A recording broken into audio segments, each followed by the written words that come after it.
ആകാശവാണി.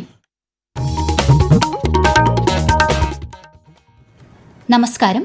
പ്രാദേശിക വാർത്തകൾ വായിക്കുന്നത് ജോസ്ന ജോസ്.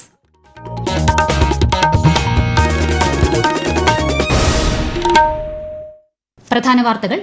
ജലസംരക്ഷണത്തിനും സുസ്ഥിര വികസനം പ്രോത്സാഹിപ്പിക്കുന്നതിനും രാജ്യം പ്രതിജ്ഞാബദ്ധമാണെന്ന് പ്രധാനമന്ത്രി നരേന്ദ്രമോദി. സംസ്ഥാനത്ത് ജനപങ്കാളിത്തത്തോടെ പഞ്ചായത്ത് തല പൊതുവിട ശുചീകരണ പരിപാടിക്ക് തുടക്കമായി. ജലത്തെക്കുറിച്ച് അവബോധമുള്ളവരായിരിക്കുക എന്ന പ്രമേയത്തിൽ ഇന്ന് ഭൌമ മണിക്കൂർ ആചരിക്കാനൊരുങ്ങി രാജ്യം. സെക്രട്ടേറിയറ്റിന് മുന്നിൽ അനിശ്ചിതകാല നിരാഹാര സമരം തുടർന്ന് ആശാപ്രവർത്തകർ. ആശമാരുടെ ജീവിത പ്രശ്നത്തിന് പരിഹാരമുണ്ടാക്കണമെന്ന് കേന്ദ്ര സഹമന്ത്രി സുരേഷ് ഗോപി. സുപ്രീം കോടതി നിർദ്ദേശപ്രകാരം രൂപീകരിച്ച പുതിയ മേൽനോട്ട സമിതി മുല്ലപ്പെരിയാർ അണക്കെട്ട് സന്ദർശനം തുടരുന്നു. വാർത്തകൾ വിശദമായി. ജലസംരക്ഷണത്തിനും സുസ്ഥിര വികസനം പ്രോത്സാഹിപ്പിക്കുന്നതിനും രാജ്യം പ്രതിജ്ഞാബദ്ധമാണെന്ന് പ്രധാനമന്ത്രി നരേന്ദ്രമോദി. ജലസംരക്ഷണത്തിന്റെ പ്രാധാന്യം എടുത്തുകാണിക്കുന്ന വീഡിയോ അദ്ദേഹം സമൂഹമാധ്യമത്തിൽ പങ്കുവച്ചു. നാഗരികതയുടെ ജീവനാഡിയായിരുന്ന ജലം ഭാവി തലമുറകൾക്കായി സംരക്ഷിക്കേണ്ടത് അനിവാര്യമാണെന്നും പ്രധാനമന്ത്രി പറഞ്ഞു. ഇന്ന് ലോക ജലദിനം. ജലത്തിന്റെ പ്രാധാന്യത്തെക്കുറിച്ചും ആഗോളതലത്തിൽ ജലദൌർലഭ്യം മൂലം ഉണ്ടാകുന്ന പ്രതിസന്ധിയെക്കുറിച്ചും അവബോധം വളർത്താനാണ് എല്ലാ വർഷവും മാർച്ച് 22-ന് ലോക ജലദിനം ആചരിക്കുന്നത്. ജീവൻ നിലനിർത്തുന്നതിലും ജലചക്രത്തിലും ഹിമാനികളുടെ നിർണായക പങ്ക് മുൻനിർത്തി ഹിമാനി സംരക്ഷണം എന്ന പ്രമേയത്തിൽ ശ്രദ്ധ കേന്ദ്രീകരിച്ചാണ് ഈ വർഷത്തെ ലോക ജലദിനം ആചരിക്കുന്നത്. പരിസ്ഥിതി സംരക്ഷണവും കാലാവസ്ഥാ വ്യതിയാനം തടയുന്നതും ലക്ഷ്യമിട്ട് world wide fund for nature ഇന്ത്യയുടെ നേതൃത്വത്തിൽ ഇന്ന് ഭൌമ മണിക്കൂർ ആചരിക്കുന്നു.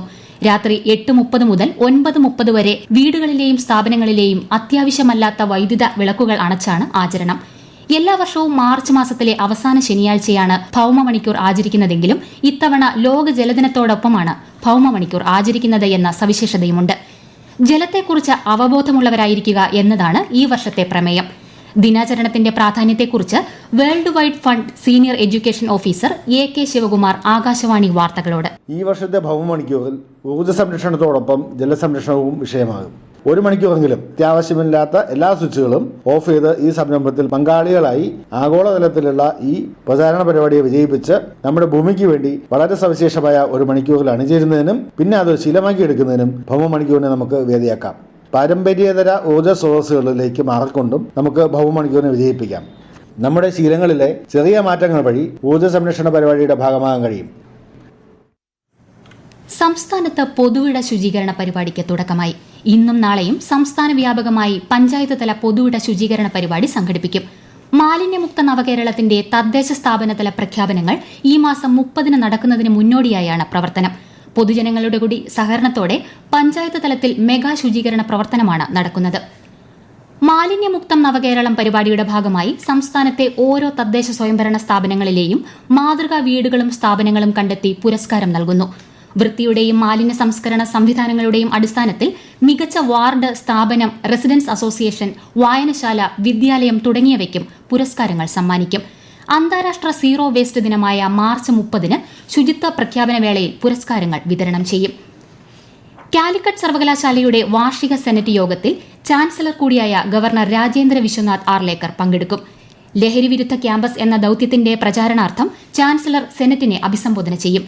വിദ്യാർത്ഥികളിലും യുവതലമുറയിലും ലഹരി ഉപയോഗം പടരുന്ന സാഹചര്യത്തിലാണ് സർവകലാശാല ലഹരി വിരുദ്ധ പ്രചാരണ പ്രവർത്തനത്തിന് മുന്നിട്ടിറങ്ങുന്നത്. വയനാടും കാസർഗോഡും മെഡിക്കൽ കോളേജ് സ്ഥാപിക്കാനുള്ള ധനസഹായത്തിന് കേന്ദ്രത്തോട് വീണ്ടും ആവശ്യപ്പെട്ടതായി ആരോഗ്യമന്ത്രി വീണ ജോർജ്. സംസ്ഥാന മെഡിക്കൽ കൌൺസിൽ വയനാടിന് നൽകിയ 10 കോടി രൂപ വിനിയോഗിച്ച് മെഡിക്കൽ വിദ്യാഭ്യാസം ആരംഭിക്കാനുള്ള നടപടികൾ തുടങ്ങിയെന്നും മന്ത്രി പറഞ്ഞു. വയനാട് വൈത്തിരി താലൂക്ക് ആശുപത്രിയിലെ സ്ത്രീകളുടെയും കുട്ടികളുടെയും ബ്ലോക്ക്, OPD ട്രാൻസ്ഫോർമേഷൻ, നവീകരിച്ച PP യൂണിറ്റ്, ലാബ് എന്നിവ ആരോഗ്യമന്ത്രി വീണ ജോർജ് ഉദ്ഘാടനം ചെയ്തു. വയനാട് ഗവൺമെന്റ് മെഡിക്കൽ കോളേജിലെ സിക്കിൾ സെൽ യൂണിറ്റ് ഉദ്ഘാടനം, സിക്കിൾ സെൽ കാർഡ് വിതരണ ഉദ്ഘാടനം എന്നിവയും മന്ത്രി നിർവഹിക്കും. ജില്ലയിലെ 6 കുടുംബാരോഗ്യ കേന്ദ്രങ്ങളും 55 ഹെൽത്ത് ആൻഡ് വെൽനസ് കേന്ദ്രങ്ങളും മന്ത്രി ഇന്ന് നാടിന് സമർപ്പിക്കും. ലോക്സഭാ മണ്ഡല പുനർനിർണയവുമായി ബന്ധപ്പെട്ട് തമിഴ്നാട് മുഖ്യമന്ത്രി MK സ്റ്റാലിന്റെ നേതൃത്വത്തിൽ ആദ്യ യോഗം ചെന്നൈയിൽ പുരോഗമിക്കുന്നു. മുഖ്യമന്ത്രി പിണറായി വിജയൻ, തെലങ്കാന മുഖ്യമന്ത്രി രേവന്ത് റെഡ്ഡി തുടങ്ങിയവർ പങ്കെടുക്കുന്നുണ്ട്. സംസ്ഥാനത്തെ ആദ്യ ഹരിത റെയിൽവേ സ്റ്റേഷനായി കണ്ണൂർ കണ്ണപുരം റെയിൽവേ സ്റ്റേഷനെ പ്രഖ്യാപിക്കും. ഇന്നു വൈകിട്ട് ജില്ലാ കളക്ടർ അരുൺ K. വിജയൻ പ്രഖ്യാപനം നടത്തും. റെയിൽവേ സ്റ്റേഷൻ ശുചിത്വപൂർണ്ണമായി സംരക്ഷിക്കുന്നതിലും മാലിന്യ സംസ്കരണ സംവിധാനങ്ങൾ ഒരുക്കുന്നതിലും നടത്തിയ മാതൃകാപരമായ പ്രവർത്തനങ്ങൾ കണക്കിലെടുത്താണ് അംഗീകാരം. ഈ വാർത്തകൾ ആകാശവാണിയിൽ നിന്ന്.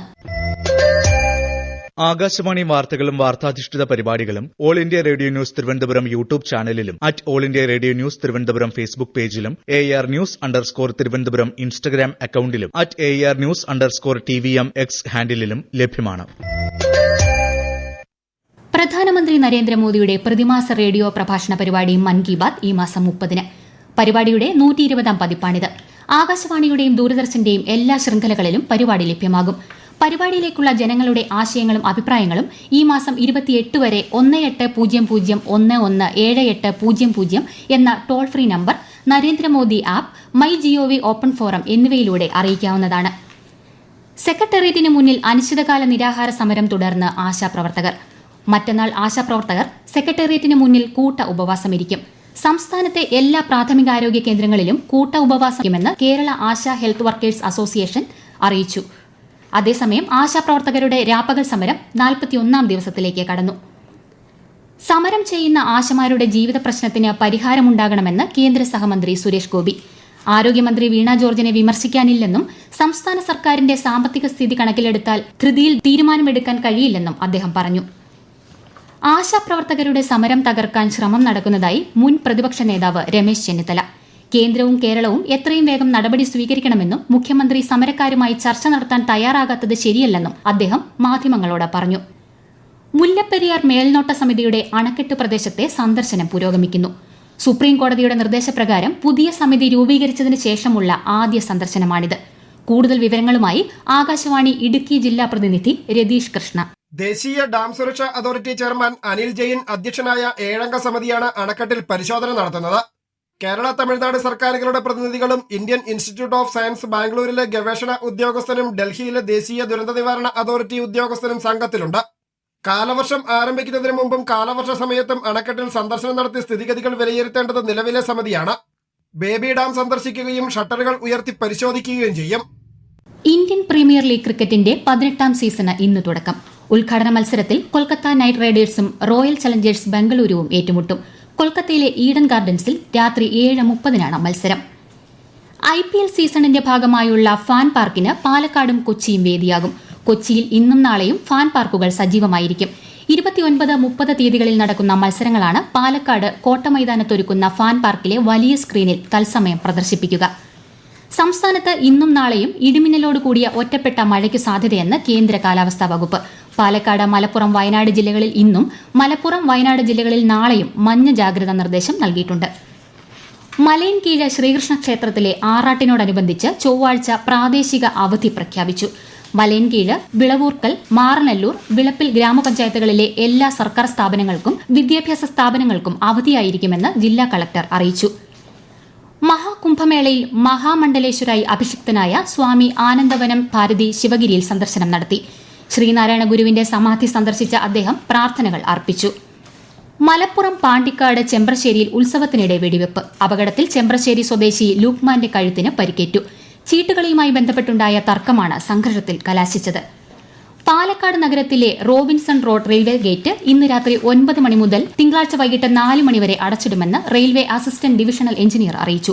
വാഹനങ്ങൾ യാത്രയ്ക്കായി ഇംഗ്ലീഷ് ചർച്ച് റോഡ് ഉപയോഗപ്പെടുത്താവുന്നതാണ്. സ്വർണ്ണവില കുറഞ്ഞു. ഗ്രാമിന് 40 രൂപ കുറഞ്ഞ് 8,230 രൂപയും പവന് 65,840 രൂപയുമാണ് ഇന്നത്തെ വില. കൊല്ലത്ത് 50 ഗ്രാം MDMA-യുമായി യുവതി പോലീസ് പിടിയിലായി. പെരിനാട് ഇടവട്ടം സ്വദേശി അനില രവീന്ദ്രനാണ് പിടിയിലായത്. മെഡിക്കൽ പരിശോധനയ്ക്കിടെ ഇവരിൽ നിന്ന് വീണ്ടും MDMA പിടിച്ചെടുത്തു. തൊടുപുഴയിൽ നിന്നും കാണാതായ ചുങ്കം സ്വദേശി ബിജു ജോസഫിനെ കൊലപ്പെടുത്തിയതായി സംശയത്തിൽ പോലീസ് അന്വേഷണം ഊർജിതമാക്കി. ബിജുവിനെ കാണാനില്ലെന്ന് കാണിച്ച് ഭാര്യ പോലീസിൽ പരാതി നൽകിയിരുന്നു. കൊട്ടേഷൻ സഖാംഗങ്ങളെ ഉൾപ്പെടുത്തി കസ്റ്റഡിയിൽ എടുത്തിട്ടുണ്ട്. പ്രധാന വാർത്തകൾ വീണ്ടും. ജലസംരക്ഷണത്തിനും സുസ്ഥിര വികസനം പ്രോത്സാഹിപ്പിക്കുന്നതിനും രാജ്യം പ്രതിജ്ഞാബദ്ധമാണെന്ന് പ്രധാനമന്ത്രി നരേന്ദ്രമോദി. സംസ്ഥാനത്ത് ജനപങ്കാളിത്തത്തോടെ പഞ്ചായത്ത് തല പൊതുവിട ശുചീകരണ പരിപാടിക്ക് തുടക്കമായി. ജലത്തെക്കുറിച്ച് അവബോധമുള്ളവരായിരിക്കുക എന്ന പ്രമേയത്തിൽ ഇന്ന് ഭൌമമണിക്കൂർ ആചരിക്കാനൊരുങ്ങി രാജ്യം. സെക്രട്ടേറിയറ്റിന് മുന്നിൽ അനിശ്ചിതകാല നിരാഹാര സമരം തുടർന്ന് ആശാപ്രവർത്തകർ. ആശമാരുടെ ജീവിത പ്രശ്നത്തിന് പരിഹാരമുണ്ടാകണമെന്ന് കേന്ദ്ര സഹമന്ത്രി സുരേഷ് ഗോപി. സുപ്രീം കോടതി നിർദ്ദേശപ്രകാരം രൂപീകരിച്ച പുതിയ മേൽനോട്ട സമിതി മുല്ലപ്പെരിയാർ അണക്കെട്ട് സന്ദർശനം തുടരുന്നു. പ്രാദേശിക വാർത്തകൾ കഴിഞ്ഞു. അടുത്ത വാർത്താ പ്രക്ഷേപണം 12:50.